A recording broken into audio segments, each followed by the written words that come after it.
Hello, my name is 3:03 a.m. or 3 a.m. to be precise, or 3 o'clock a.m. So today we're going to be doing three scary stories that will chill you to the bone. Yes, people, to the bone, to the core. Yes. So let's start off with this one. This story was submitted by PNT44. True story. Cameras in my house. Okay, so this happened 2 days ago. We are on vacation and we have a camera system in our house. I was sitting on the couch and I looked over my dad's shoulder because he was looking at the cameras. The cameras detect motion, so I thought it was our cats, but it was more than that. In the shop, both of our cats were there, but they were going crazy. I looked closer and saw two orbs floating around in our house. This has been happening for years, and the previous owners had a son who died and a mother who died. They haunt the house and weird stuff always happens. Not that scared, but this spooked me a little. Man, haunted apartment. Let's read this story. Considering, never mind. Okay, I know I'll be getting a lot of this fake comments, but honest to God, I am not faking a word. When I was about 5 or 6, my mom told me her and my dad were getting a divorce. At this young age, I wasn't too upset about it. I just knew I wanted to live with my mom, which didn't entirely happen, but I don't need to get into details. The night we moved in, my mom made sure everything was set up. She had a ton of friends come and set everything up before she actually brought us kids in. I have 2 sisters, and we stayed at my dad's while they spent a few hours setting up everything. Anyway, that night I had a really bad nightmare. The first of many. I remember it was about a ghost and shit, but it had spooked me a lot. What I didn't know was that my sister was also having those dreams. That Christmas, we both asked for dream catchers, which ended the nightmares, both of us. A few months later, my mom began to notice that the microwave was going off for no reason. Nobody would be in the kitchen. We would have been at our dad's, and it'd go off. When she was home alone, she started to flick the switch in the back and to turn it off. But the switch would flick back and it'd go off again. My mom started to unplug it until the apartment maintenance came to fix it. Word they said nothing was wrong with it. They replaced it anyway and it still happened, so we learned to ignore it. There are a few small stories, so I quick fire those real quick. My cat used to endlessly stare at the end of the hallway. For no reason, the lamps would randomly turn off, and when we flipped the switches again, they'd turn back on. One time when I was playing Vija, I don't know how to pronounce that, I heard a loud slam that sounded like it came from the kitchen, but when I checked the kitchen, no one was there. My mom would take a lot of pictures, floating orbs. My sister's ex-boyfriend once went to pee in one of the bathrooms, and the shower curtain opened violently. The closet doors would open and close in the night.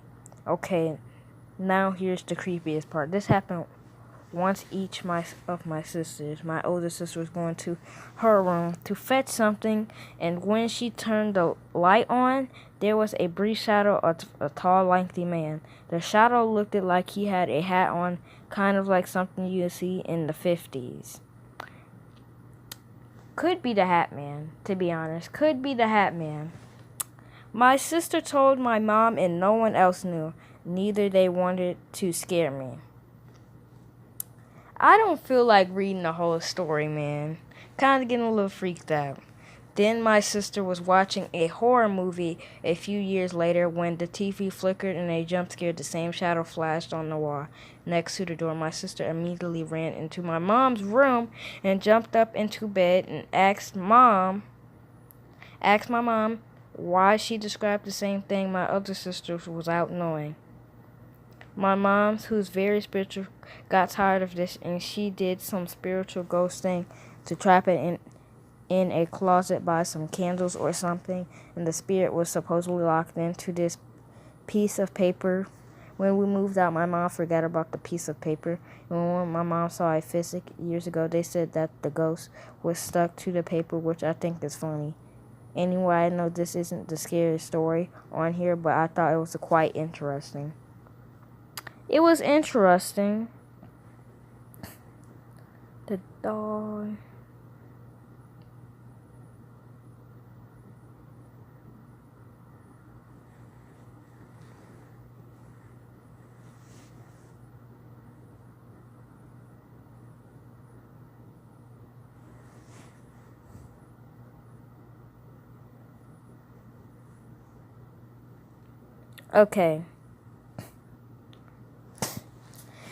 Okay, murder/suicide ghost haunts my house.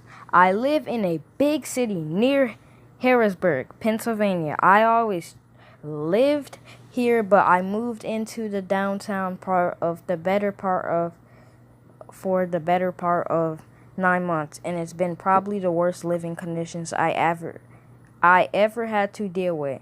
Now, aside from the numerous and countless problems we deal with, from the poverty management, clogged toilets, busted walls, broken doors, etc.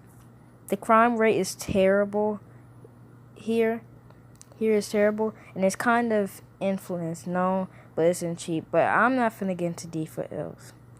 With this, yada yada yada.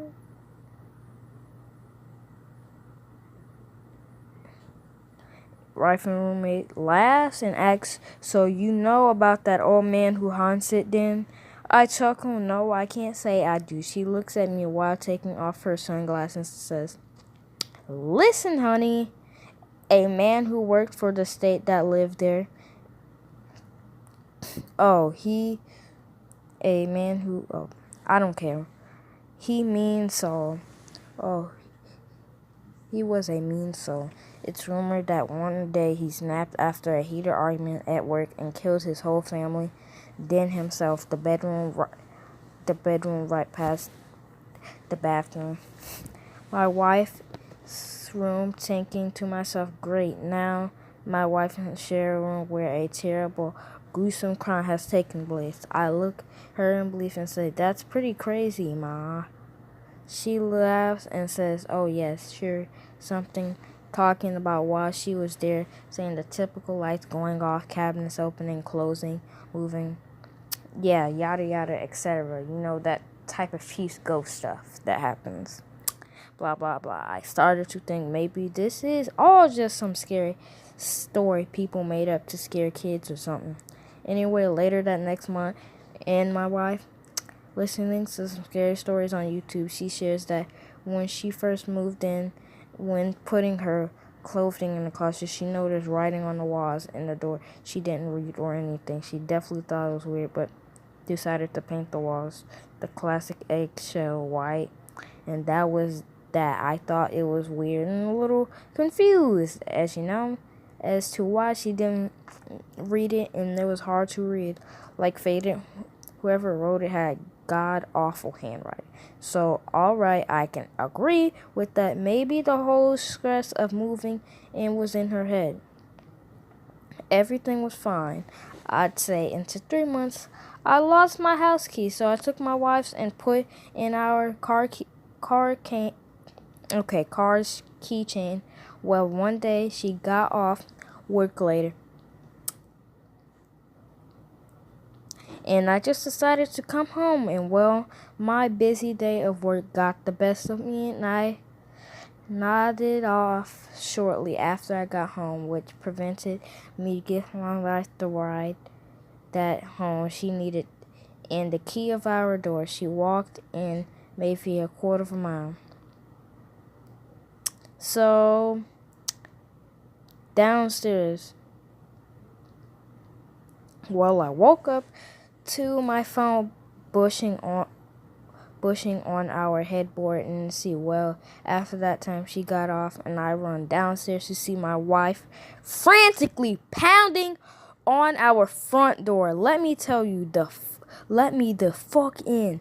Hurry, she exclaimed. I swing open the front door to her, running in my arms, hugging me, hitting me at the same time. What the fuck happened? Are you okay? She collects herself, and what I hear her say next is still to this day makes my body quiver in fear. In sheer fear, When I was out there calling you,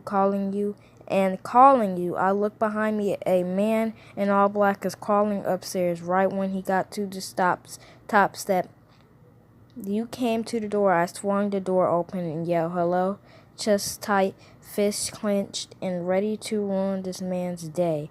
I hear no reply, only trips, drops of rain, pounding the leaves, etc. I'm not gonna read this whole story because it's way too long. I tried my best. Cut me some slack. So yeah. Hope you guys enjoyed these stories. I know they weren't really bone chilling, but still, I had something to get your attention. So see ya in peace. Hope you guys enjoyed.